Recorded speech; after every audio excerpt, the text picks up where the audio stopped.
It is without a doubt the number one most frequently asked question that I get. Steph, can I be successful as a part-time realtor? Let's talk about it. As with anything, part-time effort will yield part-time results.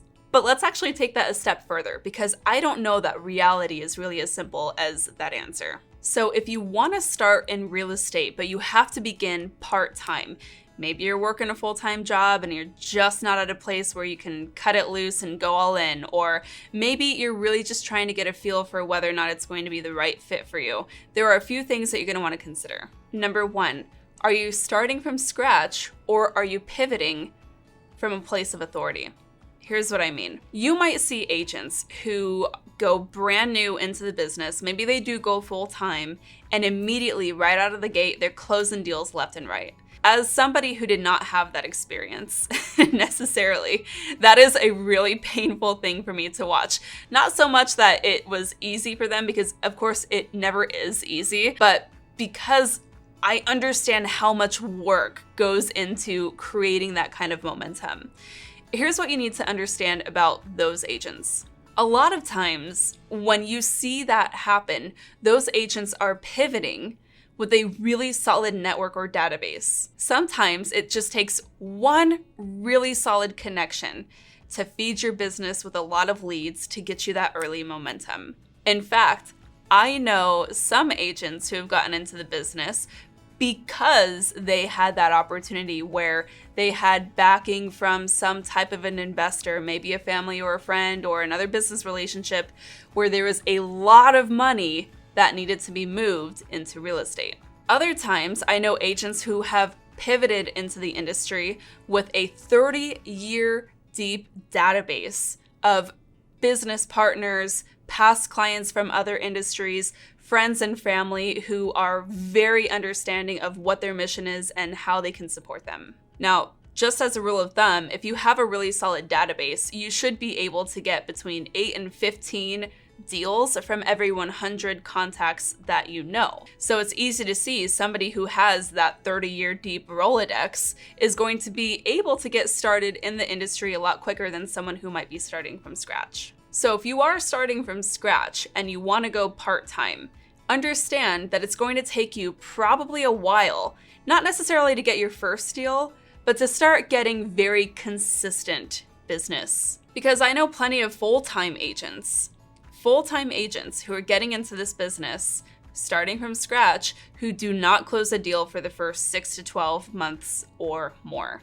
So understand where you might be in terms of either starting your business from scratch or pivoting with a database and a network that you can rely on for referrals. So if you are starting from scratch, you need to understand that the methods by which you are going to build your business are going to be only 2 of 3 things: good, cheap, or fast. Good and cheap won't be fast. Fast and good won't be cheap, and cheap and fast won't be good. Now, this means you might be doing all grassroots organic strategies to build your business. That's a really good approach.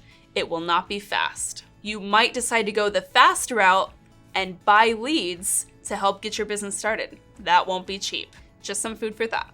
Okay, so after you've understood where you're starting from, we need to understand where we're going. So the next thing you need to consider is your income goals or your end goal. Okay, so I would ask you at this point, why are you trying to go part-time into real estate? Are we trying to just get some pocket money, make a little secondary income, or is this something that you've always dreamed of doing and you're finally ready to leave your 9-to-5 to go full-time in real estate, but you want to do it slowly? You want to really understand what this needs to look like for yourself and set some hard and fast goals so that you can actually create a really clear plan. So I'm working with real estate agents in the Market Authority Academy all the time. Some of them are part-time, some of them are full-time. But regardless of their status in terms of, whether or not they're full-time or part-time, the one thing that's true for all of them is they have to have a plan and very clear expectations on what it is going to be required of them on a daily, weekly, monthly basis to help them meet their goals. So for example, if your goal is to make a secondary income and help supplement some investment ideas that you have, you need to understand how much money you're going to need to make net, not gross, right? Because that's not considering taxes, that's not considering fees you might have to pay and any marketing spend. You want to understand how much take home you want and then how many deals it's going to take to get there. Similarly, if you are looking to go full-time into real estate, you're going to have to understand where that level of consistent business is going to need to be for you to feel good about going full-time. So do some math, figure out your average price point in your area, and break down how many deals it's going to take to get you to that place of consistency to meet either the goals that you're having in terms of revenue and production, or being able to ultimately go full-time if that's what it is you're trying to do. And finally, number 3, you have to manage expectations. Not only yours, but your clients. It's really difficult to overstate how challenging this industry is. And every single week, I have agents coming to me who are newer, who had no idea what was actually going to be required of them to be successful in this business. I don't say this to freak you out. I just say this so that you understand compelling somebody to hire you to manage their most costly investment is not an easy feat. There will be some conversions in your lead sources that are going to look like 1 to 2%, meaning you will have to speak to 100 people before you get one who's interested in moving forward with you. This is not uncommon in the industry, and there are a lot of different types of strategies that literally rely on those 1 to 2 people for every 100 people you speak to. So while you not only have to be able to manage your expectations for what it is you'll be able to create part-time, you also have to manage your clients' expectations. Because part of what makes this industry so difficult is the beck and call kind of feeling, right? So always having to be open and available at all hours of the day for our clients. Because think about it, most people who are looking to buy or sell homes, they're working 9 to 5. So when are they available to meet?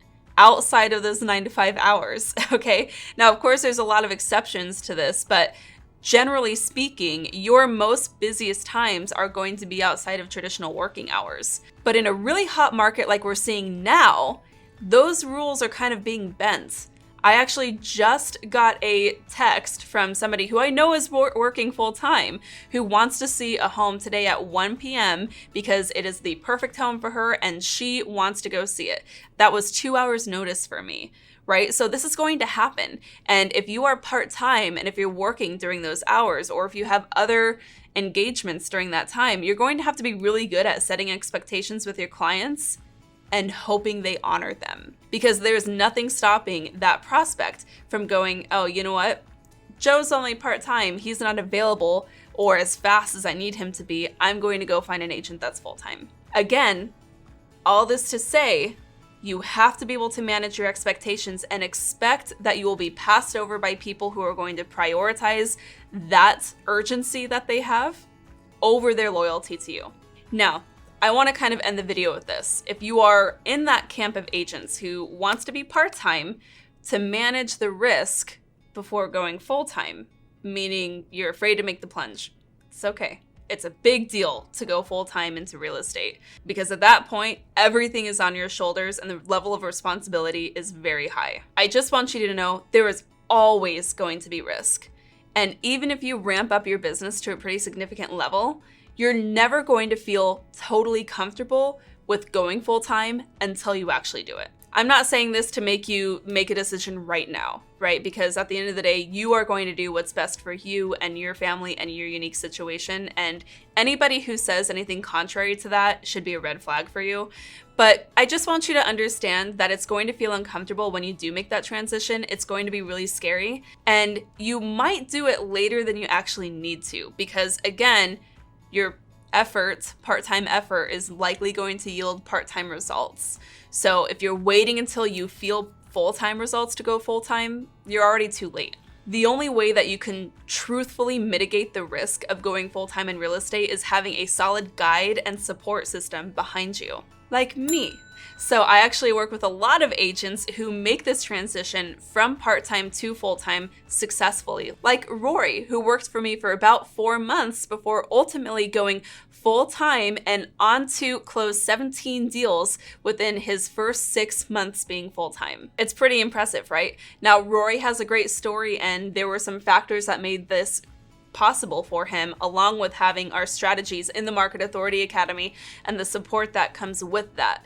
But all that to say, this is one of the best ways you can prepare yourself to make this transition a successful one. So with that, I invite you to inquire below. I have links where you can book a call to chat with me. I want to hear about your situation, see if we're a good fit, and then we can take it from there. I really hope that you enjoyed this video, and if you did, I want to ask you a favor. Please hit subscribe to this channel and hit that bell notification icon, not only so that we can stay in touch, but also because that helps support my channel and our mission to serve the real estate agents in this industry. Thanks so much for tuning in, and until next time, keep on crushing it.